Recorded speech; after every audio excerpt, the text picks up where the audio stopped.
question is, how did I become a personal trainer? Well, I used to work in construction, truck driver, heavy equipment operator for my dad, and I always loved bodybuilding since high school. So to start on the line, you had to be able to bench 300 pounds. Like there was no starting lineman, no matter how good you were, if you couldn't bench 300 pounds, the coach wasn't gonna let you start. So it got all of us enthused to want to bench 300 pounds. Pretty good. I think I was 15, I was benching 360. Yeah, 360, it's a 1 rep max. That was in 10th grade.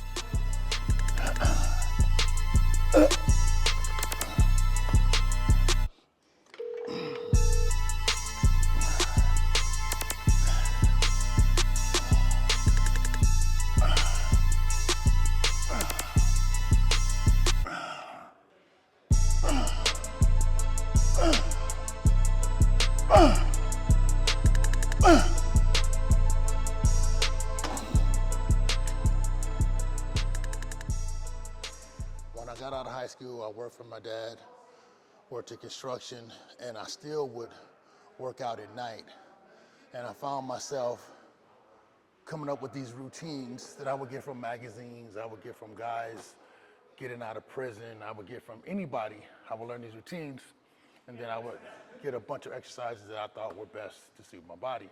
And then I found out a lot of guys wanted to work out with me, and I basically was indirectly training these people because I would basically was like, had 4, 5, 6, 7 people working out with me. So I still wasn't charging, but basically I was training them. So that's how it started, me training people.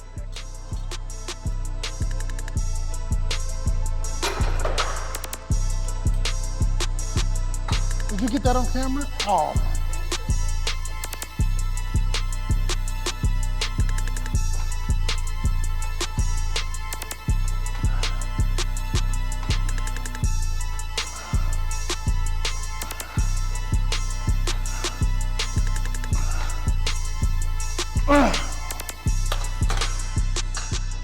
It was a recession in 1991, 92. Clinton was in office. Construction went down. I was working 1 day a week, 2 days a week. So on those days that I wasn't working, I would just basically be in the gym all day long. And then people, I think this one person asked me, could I train them? And I go, yeah. And I remember I was charging them $10 a session in 92, because I had no idea I trained them. And then, but I was really, really an avid reader. I would read nutrition books, I would read nutrition articles, I would read on the Encyclopedia of Bodybuilding. Anything I can get my hands on with fitness, I would basically engulf it and try to learn it. And then I would be in the gym, and then basically all the gyms have these, it would have all these, it'll tell you what the muscle is, what it's working, the actual name of the muscle. It wouldn't say bicep, it would say brachialis, or it would say quadricep, like we actually say it. And then I basically would memorize those, and then actually give instruction when I was training somebody.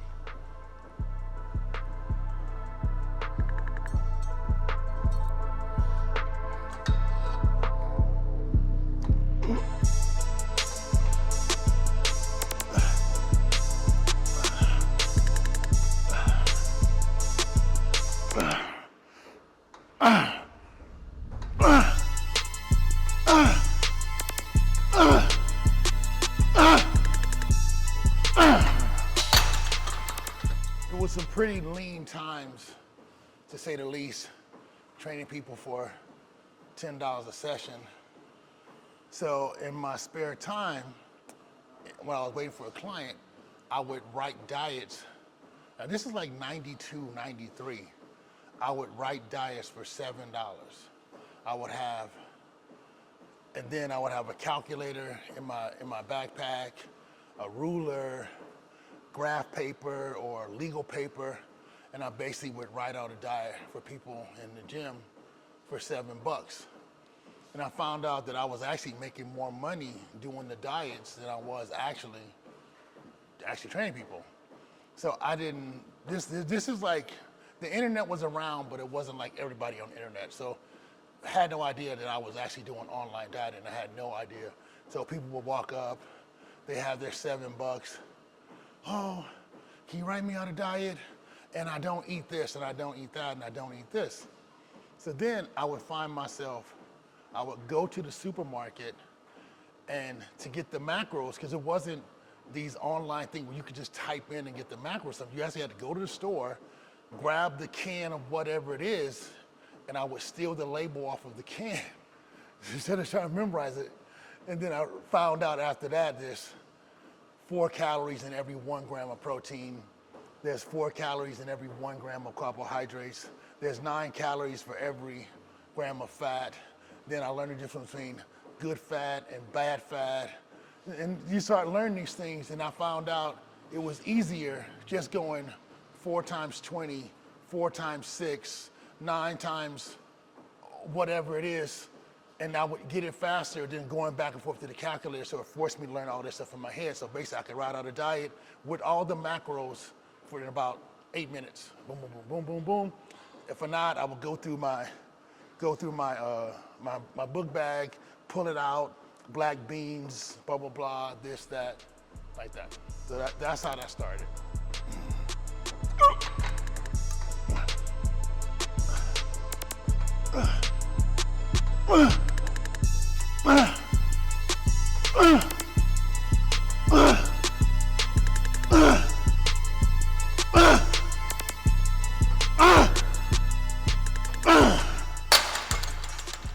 Like I said before, like I was in school, in high school in the 80s, and I know kids don't do this much anymore, but all of my time, my free time was spent in the library. Like that's what we did. We would meet at the libraries. We wasn't always working, but we would meet at the library. And then we would grab this book and grab that book and grab this book. So up until maybe like 20 years ago, I still spent a lot of time in the library. I guess you guys would say like coffee shops, you can get stuff done, but even you could get a lot of things done here in the library. It's quiet, everybody's there focused, not as many distractions. You grab a magazine, you just basically stay like you're just locked in. So I started reading every book I possibly could on dieting. The first book I ever read on dieting was the Atkins diet. And basically it was a keto. And then I found out the bodybuilders of the 50s and 60s and parts of the 70s, they did all keto. They did keto diets. And so I was very versed in that because I read the Atkins book in like 1980. I had read that book. Well, Atkins stole that from bodybuilders, by the way.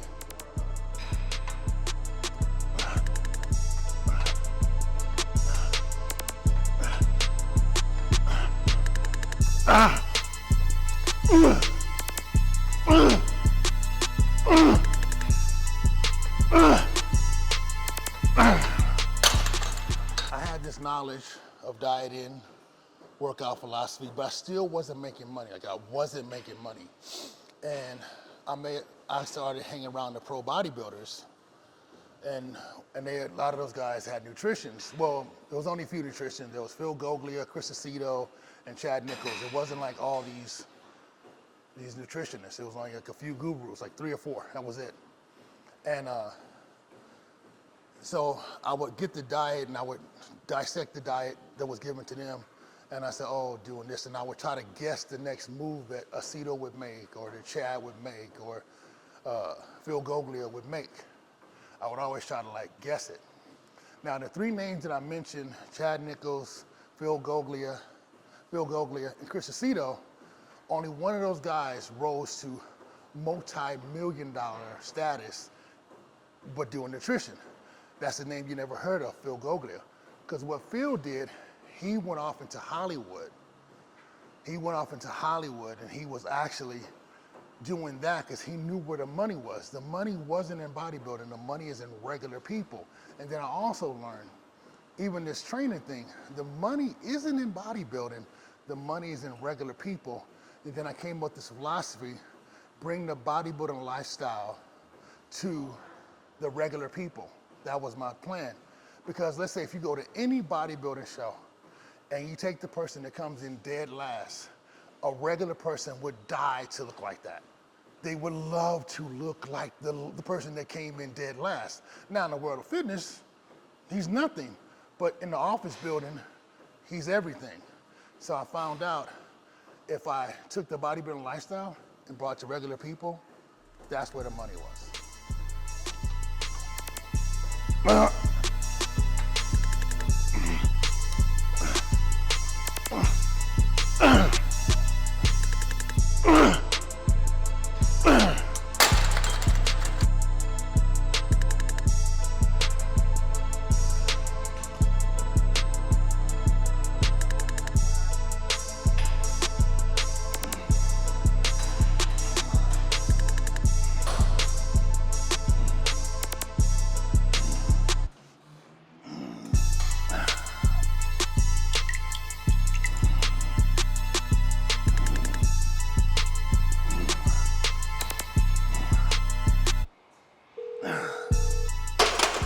In my venture, trying to become a trainer, I would always sit back, and I was a guy I would be in the gym 8, 9 hours. I would bring my food, or I would go eat and come back, and I would watch people, and I looked at the best trainers, and I didn't really understand. It could be a guy that was totally in shape, but he didn't really have that many clients. And I realized, because his main focus is himself. His main focus is him. It's not his clients. He's looking at himself. While he's training his clients, he's looking at himself in his mirror to see how he looks. And I noticed that wasn't the way. And there was this thing I call sexy trainer, where men and women do it. They basically use sexuality to get clients. Now, the only problem with that is they don't keep the clients. They don't keep them. They may get them. Now, if the man and woman doesn't get what they came in for, and that's sexuality, they eventually leave. And then sometimes they leave and very disgruntled because they didn't get false advertisement. So I find out that didn't work.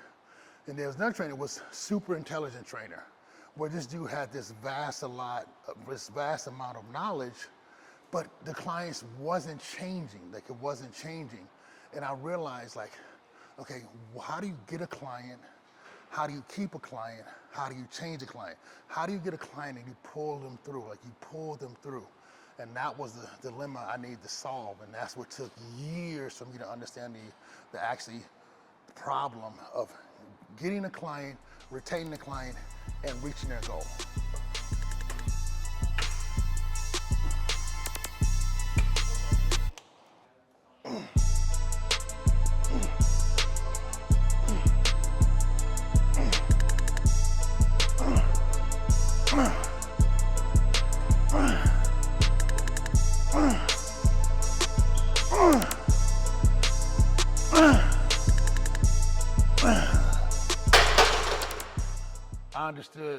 I finally understood that everything I'm doing was backwards. Meet the client, get the client, transform the client. No, it's backwards. You try to transform before you even meet them. You put out this knowledge, or you actually show people the right way of doing it before you even meet them. When people first meet you, it's not with words. They see you. Something about you brings them to you, or it allows them to listen to you. And that's the moment you walk into the gym. That's the moment you walk into the office building. That's the moment you walk into the mall. That's the moment you walk into the nail salon. You basically have to captivate the audience, the person, and that's gonna allow you to go in, to meet, to qualify, to close, to transform. But you have to transform before, and that starts with the mind. And that's why the name of my business is called Psycho Fitness, where the mind and body meet. You have to reach them there before you even say one word. You have to be inside their mind.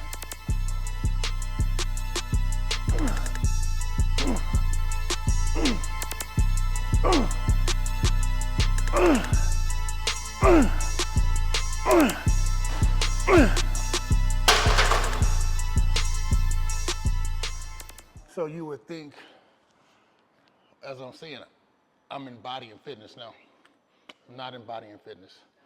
Fitness is not something I am. Fitness is something I do. It's my craft, but I'm not fitness. My clients is fitness.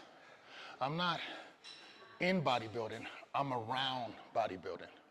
I never put myself as the priority. I never put myself as the all to be all. That's my client. So when an artist paints a painting, they're not standing there like, no, they stand back and they let you enjoy the painting. That same thing with my clients. No, you're not supposed to look at me. My clients is what's important.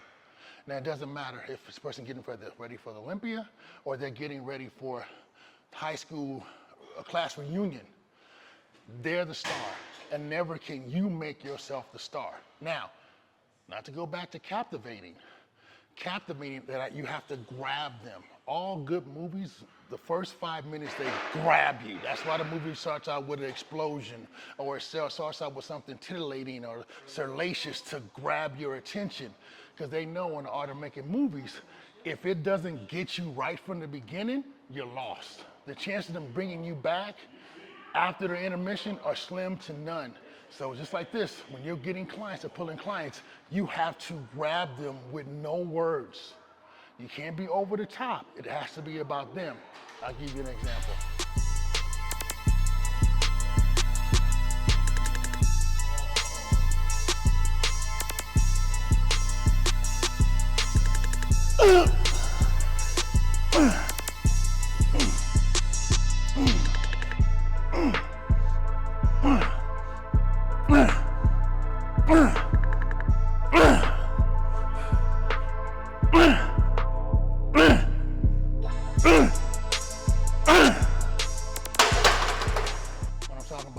Grabbing the client, captivating the client. You have to look at every training session as an experience. It's an experience into your world. It's not a training session, it's an experience. Every training session, you have to make it unforgettable to the client. Every training session, you have to make it like it's the first session. And you can never pull back from that. You have to be totally dedicated to your client. Not giving them a good training session, to giving them a great experience.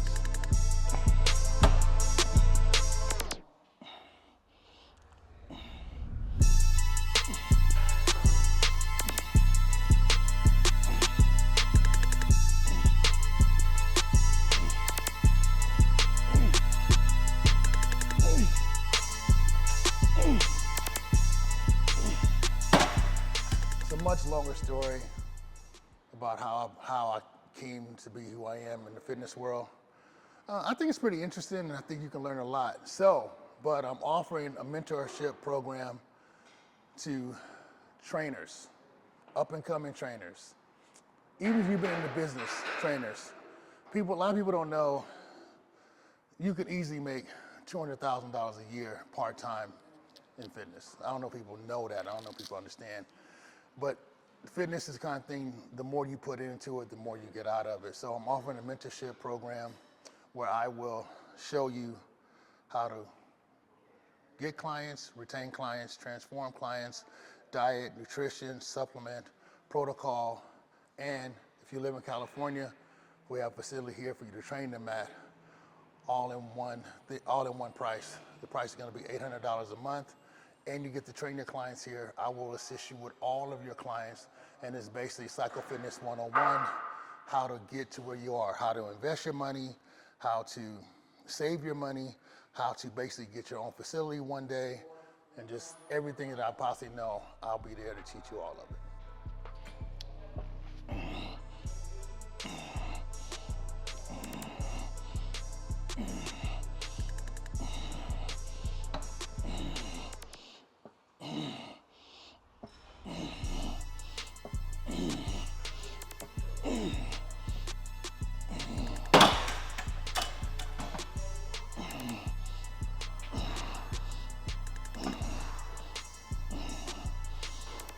All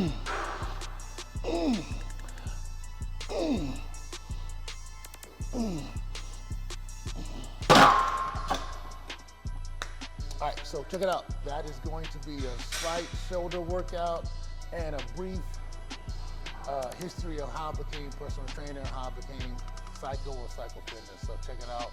Hope it's something that you can use.